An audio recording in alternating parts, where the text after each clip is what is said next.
Class 9-এর আমার সকল ছাত্রছাত্রীদের আজকের ক্লাসে স্বাগত।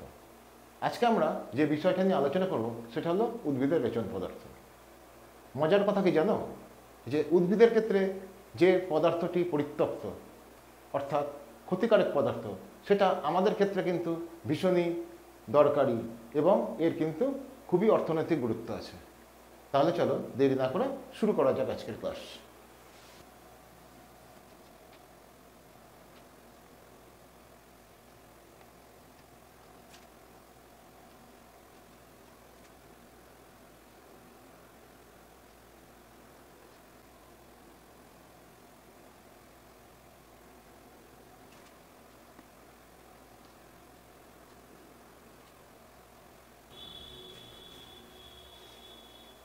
উদ্ভিদের রেচন পদার্থ। এখন এই উদ্ভিদের রেচন পদার্থগুলিকে নাইট্রোজেনের উপস্থিতি এবং অনুপস্থিতির উপর নির্ভর করে দুই ভাগে ভাগ করা হয়। সেগুলো কি কি না, নাইট্রোজেন বিহীন রেচন পদার্থ এবং নাইট্রোজেন যুক্ত রেচন পদার্থ। এসো এবার আমরা উদ্ভিদের বিভিন্ন প্রকার রেচন পদার্থগুলো সম্বন্ধে জেনে নিই। প্রথমে আমরা জেনে নেব উদ্ভিদের নাইট্রোজেন বিহীন রেচন পদার্থগুলো সম্পর্কে। তরুক্ষীর, বট, আকন্দ, রবার, পেঁপে, করবি, কাঁঠাল ইত্যাদি ক্ষীরনালীতে সঞ্চিত সাদা রঙের এক প্রকার তরল রেচন পদার্থ। এখন এই তরুক্ষীর কি কাজে লাগে? পেঁপে গাছের তরুক্ষীর প্যাপাইন, যেটা প্রোটিন পরিপাকে সাহায্য করে। আবার রবার গাছের তরুক্ষীর থেকে বাণিজ্যিক রবার প্রস্তুত হয়। এবার চলো জেনে নেই গদ।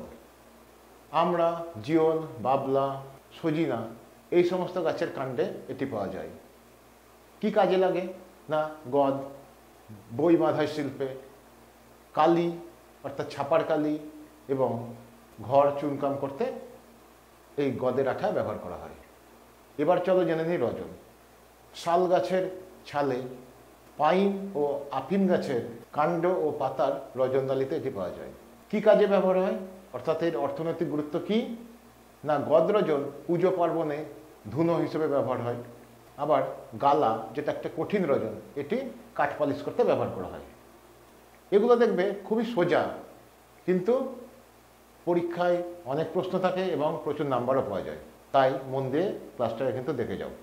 এবার চলো ট্যানিন। এটি হলো উদ্ভিদের একটি কার্বনযুক্ত রেচন পদার্থ। খুব ভালো করে কথাটাকে শোনো, পরীক্ষায় কিন্তু এই প্রশ্নটা প্রায় থাকে যে উদ্ভিদের একটি কার্বনযুক্ত রেচন পদার্থের নাম লেখো। তাহলে আমরা কি লিখবো না, ট্যানিন। তাহলে এই ট্যানিন কোথায় পাওয়া যায় না, তেঁতুল, বহরা, হরিতকি ইত্যাদি গাছের ফলে এবং চা গাছের পাতায় ট্যানিন পাওয়া যায়। কি কাজে লাগে ট্যানিন না, চামড়া টান করতে এবং কালি প্রস্তুত করতে এটা ব্যবহার করা হয়। এবার চলো আমরা জেনে নিই উদ্ভিদের নাইট্রোজেন যুক্ত রেচন পদার্থগুলো সম্বন্ধে। এগুলো কিন্তু অর্থনৈতিক দিক থেকে ভীষণই গুরুত্বপূর্ণ। তোমরা মন দিয়ে অবশ্যই অংশগুলোকে দেখো, কারণ এর থেকে অনেকই প্রশ্ন থাকে পরীক্ষায়। আর একটা কথা, প্রত্যেকটা কোথা থেকে নির্গত হয় অর্থাৎ কাণ্ড থেকে না ছাল থেকে না মূল থেকে, এইগুলো কিন্তু পরীক্ষার মধ্যে প্রশ্ন থাকে। তাই এই জায়গাগুলোকে স্কিপ না করে খুব ভালো করে দেখো। প্রথমটা হলো কুইনাইন। কোথা থেকে পাওয়া যায় না, সিঙ্কোনা গাছের ছাল থেকে পাওয়া যায়। তাহলে একটু ভালো করে কথাটাকে খেয়াল করো, সিঙ্কোনা গাছের ছাল থেকে পাওয়া যায়। কি কাজে লাগে না, ম্যালেরিয়ার ওষুধ তৈরি হয়। দ্বিতীয়টা কি না, রেসারপিন। কোথায় পাওয়া যায় না, সর্পগন্ধা গাছের মূলে পাওয়া যায়। ঠিক আছে, তা সর্পগন্ধা গাছের মূলে পাওয়া যায়। কি কাজে লাগে না, উচ্চ রক্তচাপ কমানোর ওষুধ তৈরি হয় এর থেকে। তারপরেরটা কি না, ডাটোরিন। কোথায় পাওয়া যায় না, ধুতরা গাছের পাতা ও ফলে পাওয়া যায়। কি কাজে লাগে না, হাঁপানির ওষুধ হিসেবে ব্যবহার করা হয়। নেক্সট কি না, নিকোটিন। কোথায় পাওয়া যায় না, তামাক গাছের পাতায়। কি কাজে লাগে না, মাদক দ্রব্য তৈরিতে। তারপরেরটা কি না, অ্যাট্রোফিন। কোথায় পাওয়া যায় না, বেলেডোনা গাছের মূল ও পাতাতে। কি কাজে লাগে না, তারারন্ধ্র প্রসারণের কাজে লাগে। Next morphine. আফিম গাছের কাঁচা ফল ত্বকে এটা পাওয়া যায়।